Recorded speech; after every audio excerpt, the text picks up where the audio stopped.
So is the light supposed to blink? Yeah. Well, it's Oh, okay. Cool. It looks cool though. It looks cool. We didn't need none of that, but it's all right.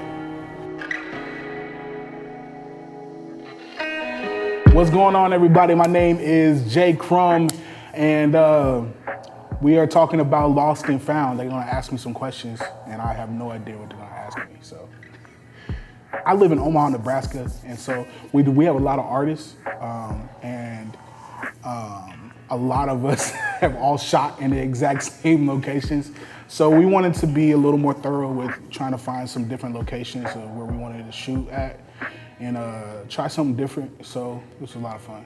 With the digging and everything, I was nervous. I think I kept telling Walt, I was like, yo, we want to try to get this done a little bit earlier. He's like, no, man, I really want to get the first shot of, the shovel going into the ground and all that. And so I was like, all right. And I don't know, man. I feel like when you're in it, like it's like the adrenaline gets going and everything. So yeah. So the shovel scene really symbolizes like this realization of, man, I have lost my innocence, and it really just symbolizes how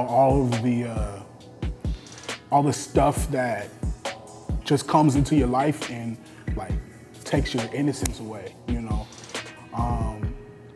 Some of my interactions with police, dealing with the very first time someone called me a nigger, dealing with a lot of these things that have just happened that have just like bit by bit try to take that innocence away.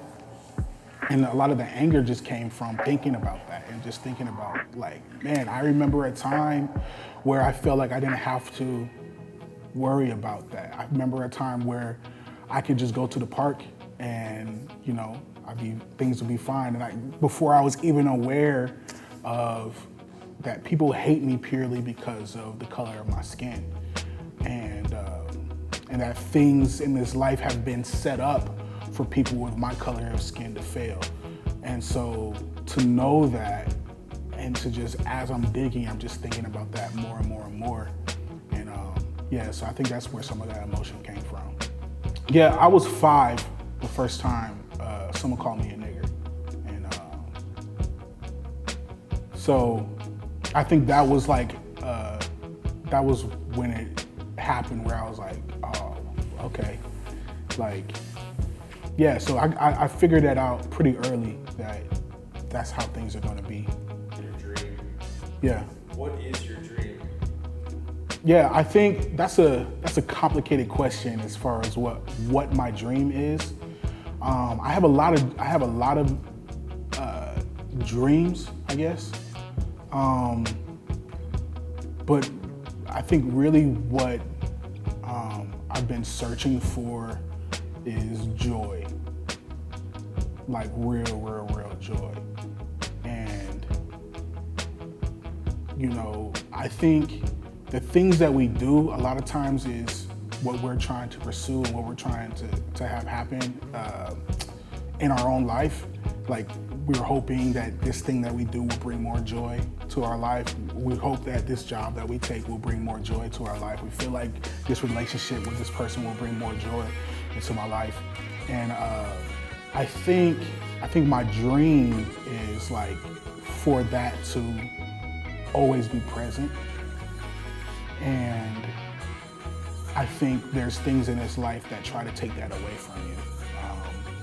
And so that's what I was kind of talking about, of like, man, like I don't want to lose this dream. I don't want to lose this concept of I could have joy at all times of my life, regardless of what's happening.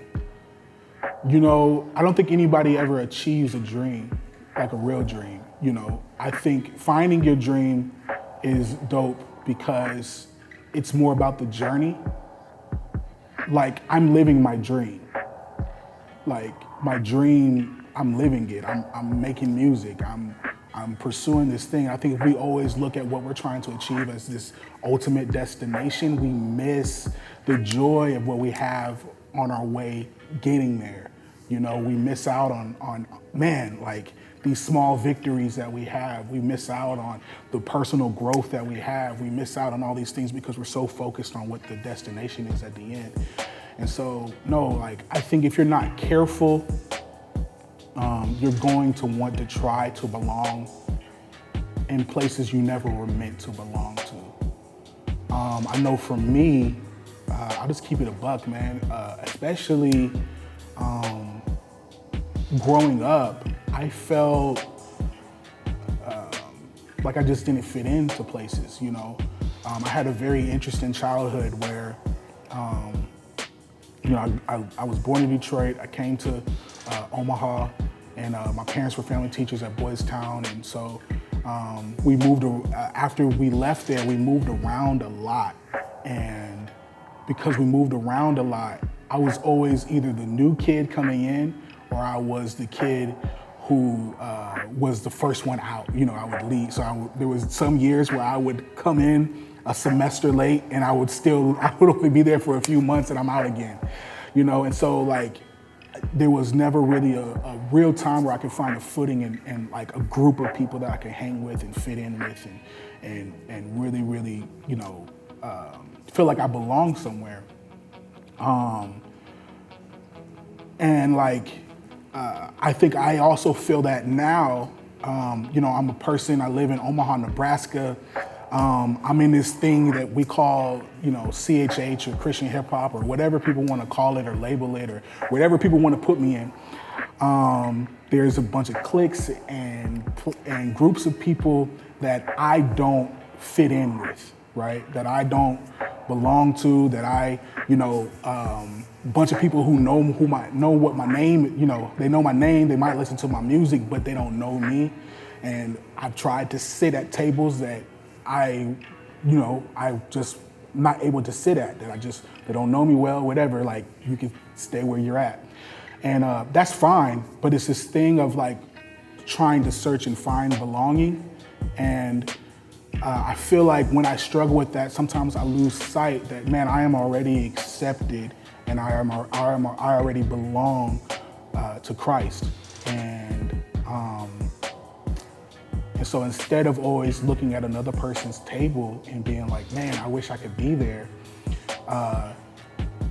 he's showing me the beauty in my own table. So as far as like the digging scene, like we were really trying to get to like that purity again. We're trying to get back to that innocence again. And we're trying to get back to that time where you felt like you belonged. You're getting back to that time where you felt like, man, I didn't have anything else to worry about, but when is recess? You know what I mean? And so I'm trying to get back to that and not lose sight of that. So Jerry Manna is, he's an artist on Indie Tribe. And I've listened to him for a while, man. I think me and him have very different styles. He's more, he sings, he has more auto-tune, stuff like that. But I've always, you know, I love all these different types of music. And one of the things I love to do is trying to see how I can make something like that work. He's dope. I think he's a great writer. I think he's just a really, really good artist. And which is crazy about this was I had given him a completely different beat when I sent him the song, a completely different beat. It was super trap and everything. And he did it. And then as I started figuring out the type of artist I wanted to be and you know, kind of fleshing out my brand a little bit better, just realized it didn't really fall in line with what I was trying to do. But I got a Jerry Manna feature. What am I gonna do? I ain't gonna waste it. So I ended up I made a whole new beat and used his same vocal, and I just sent it to him to see what he thought. And he loved it, man. He loved it so much, he was like, yo, like, make me a main artist on the joint. Like, we can, this is gonna be dope. And so, yeah, it turned out really, really well. You know, had my man Anthony come in, put some guitar down, and everything just kind of worked in a way that I felt like made the song amazing. So, yeah. So I appreciate you guys watching this video. If you guys are watching on YouTube, please like and subscribe. If you are watching on IG, please like and follow and all that stuff. And if the words that were said meant anything to you, you guys feel like, man, I resonate with what you said, you need somebody to talk to, you guys can text my number. I'll put it right here on the screen. And yeah, man, reach out to me. I would love to dialogue with you guys and talk with you guys and everything. So love y'all. I appreciate y'all.